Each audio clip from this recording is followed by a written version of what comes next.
Tout commence sur une île où il y avait Ulysse. Pour les différencier des autres personnages, il aura une casquette bleue, sauf qu'il était en prison. La belle Calypso désirait garder ce dernier pour l'épouser. Il n'était pas sans qualité, plus qu'en plus d'être une belle et jolie nymphe, elle pouvait rendre immortelle si c'est pas concubine parfaite.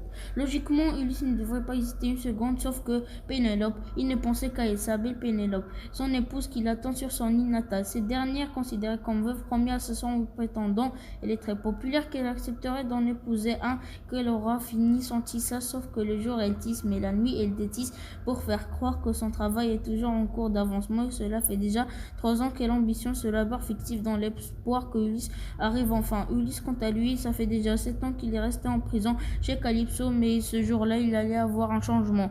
En effet, Poséidon était en Éthiopie pour des festivités. Quel genre de festivités? Je ne sais pas, libre à nous de l'imaginer. Peut-être un concert de TPGG, c'est juste une pour précision, l'Éthiopie c'est un synonyme d'Afrique noire à l'époque, du moins pour les Grecs. Ainsi, profitant de l'absence du dieu des mers, les différents dieux tels que Athéna, Zeus et Hermès se décident à faire libérer Ulysse, car oui, les dieux peuvent être absents et du coup, les autres dieux qui sont pas absents peuvent en profiter pour faire des trucs en cachette. Mais avant de continuer, je dois vous parler de Télémaque, car en effet, l'Odyssée c'est pas que l'aventure d'Ulysse, c'est aussi celle de Télémaque parallèle et Télémaque c'est le fils d'Ulysse et Pénélope. Donc je disais pendant ce temps, Télémaque de Télé, la distance de Mako, c'est le combat sur celui qui combat à distance. Donc je disais pendant ce temps, Télémaque, oh et puis on s'en fiche de Télémaque. Il sert à rien, je vais surtout me concentrer sur Ulysse.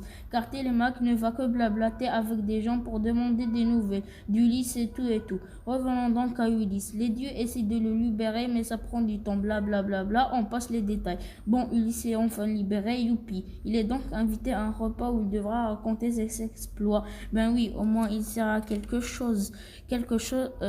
Et il commence donc à raconter la guerre de Troie, car à la base il devrait juste faire la guerre.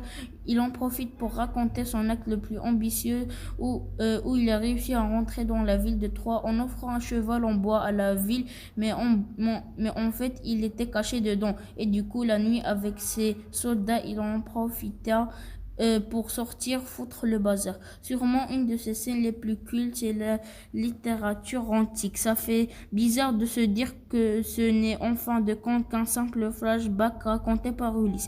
Ensuite, il commence à raconter le début de son voyage. Ulysse devait quitter Troie une fois la guerre finie pour rentrer à Ithaque, son île natale dont il est le roi. Mais plutôt que de prendre le chemin le plus court, il décidera d'aller chez les Sycompes pour y faire une petite étape bien sympathique histoire de piller la ville, amener quelques souvenirs, un petit détour pour se faire plaisir.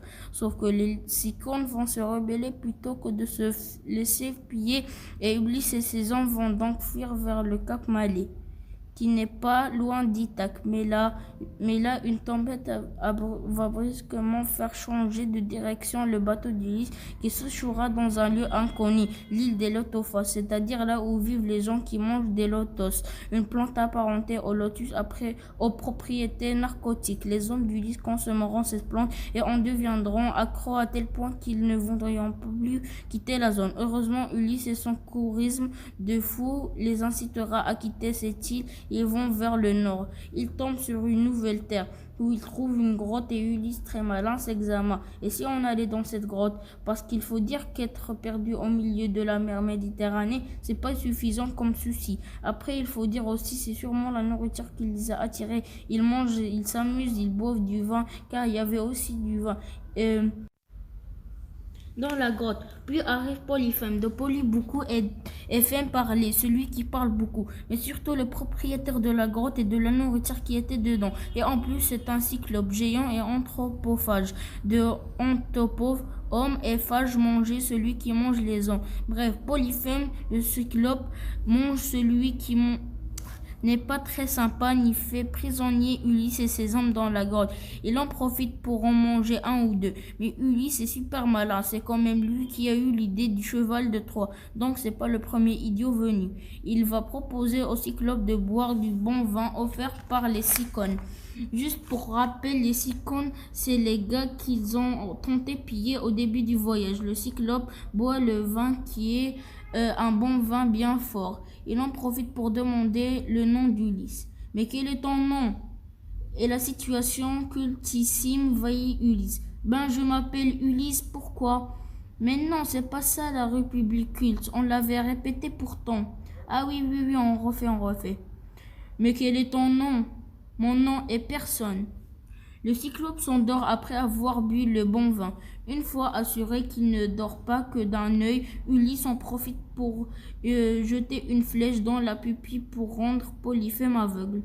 Ulysse et ses hommes quittent la grotte, montent sur le bateau. Polyphème, quant à lui, va voir ses amis qui lui demandent mais qui t'a fait ça?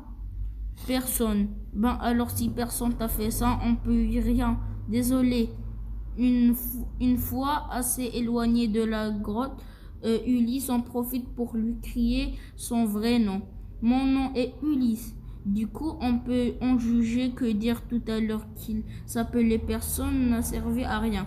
Polyphème promet qu'il se vengerait et qu'il faut savoir que Polyphème, c'est pas n'importe qui. C'est le fils de certain Poséidon, le dieu de la mer. Donc voilà, quand on est un marin, on évite de crever l'œil du fils du dieu de la mer. Mais bon, Ulysse continue vers le nord. On voit qu'il n'a vraiment pas le sens de l'orientation.